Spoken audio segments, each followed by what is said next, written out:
Good morning students. In the previous video we have completed half part of the story. Now our last paragraph is left for explanation. तो हमने कहाँ तक पढ़ लिया था जिसमें वो अमरनाथ केव का जो ट्रिप है वो कैंसिल कर देते हैं because of the snow and they were not able to see anything. They were not able to cross that mountain glaciers.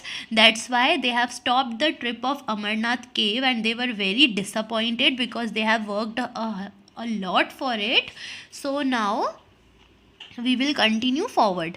The higher valleys and mountains of Kashmir fascinated me so much that I resolved to come back again soon.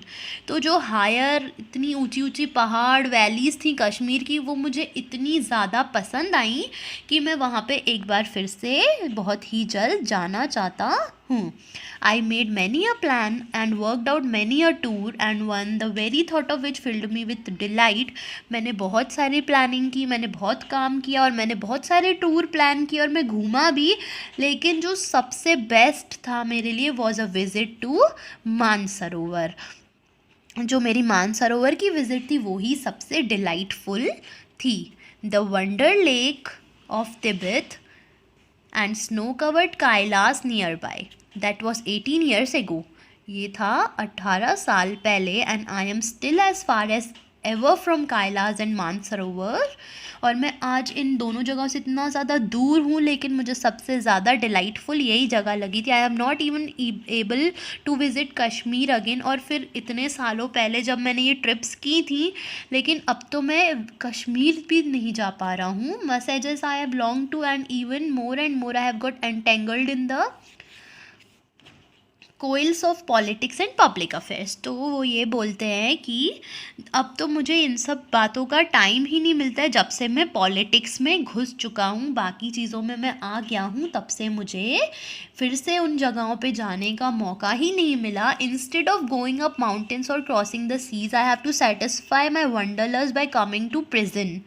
और ये mountain की तरफ घूमना और सी को पार करना और मेरा जो वंडरलस्ट का मतलब होता है a strong desire to travel different places. मतलब उनको बहुत ज़्यादा इच्छा थी इतनी सारी जगहों को घूमने की, तो वो नहीं कर सकते क्योंकि he understood when he came to the prison. वो ये सब बातें कहाँ बता रहे हैं? एक जेल में बैठकर बता रहे हैं. बट स्टिल आई प्लान, पर मैं फिर भी जेल में बैठकर भी प्लान करता हूँ.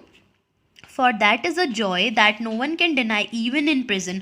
और ये सब सोचकर मुझे जो खुशी मिलती है वो मुझे ये ऐसी खुशी किसी को भी जेल में बैठकर नहीं मिल सकती है. And besides what's else can do one do in prison. और इसके अलावा, ये सब सोचने के अलावा, ये सब प्लानिंग करने के अलावा एक इंसान जेल में बैठकर क्या ही करेगा. एंड आई ड्रीम, और मैं ऐसा सोचता हूँ, सपना, ये मेरा सपना है.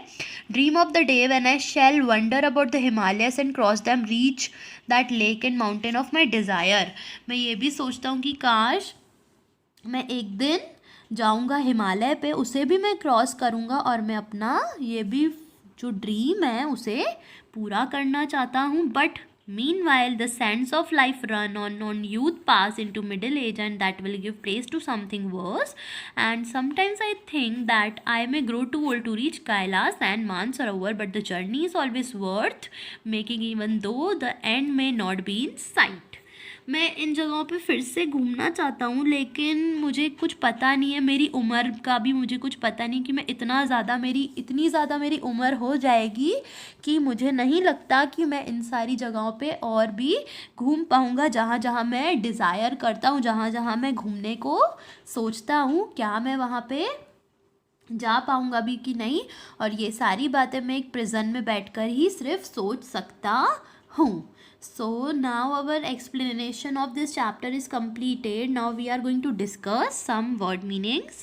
So here it is written plateau. Plateau means flat elevated land, मतलब एक बिल्कुल सीधा सा surface. Verdant का मतलब lush green means जो grass के बारे में बात हो रही है, जो green कलर की गीली गीली snowy वहाँ पे grass थी. ब्लीक स्टार्क लेकिंग वेजिटेशन, मतलब मैंने आपको बताया था कि कोई ट्रीज़ नहीं, कोई ऐसे ग्रीनरी नहीं, ऐसी जगहों पे भी वो गए थे. Flanked by on each side of, किसी एक साइड पर घूमना.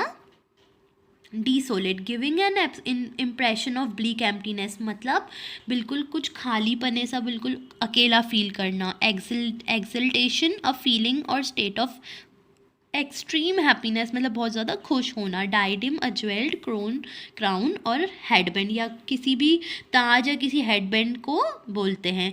एम्फी थिएटर और an open air venue for entertainment और स्पोर्ट्स, एक खुली जगह जहाँ पे कुछ भी कर सकते हैं अपन, या तो गेम्स खेल सकते हैं या फिर कुछ भी एंटरटेनमेंट वाली जगह। सरमाउंटेड मतलब किसी चीज़ से ओवरकम करना। क्रीवैसेस, ये इसका मतलब मैंने आपको बताया था, डीप ओपन क्रैक्स।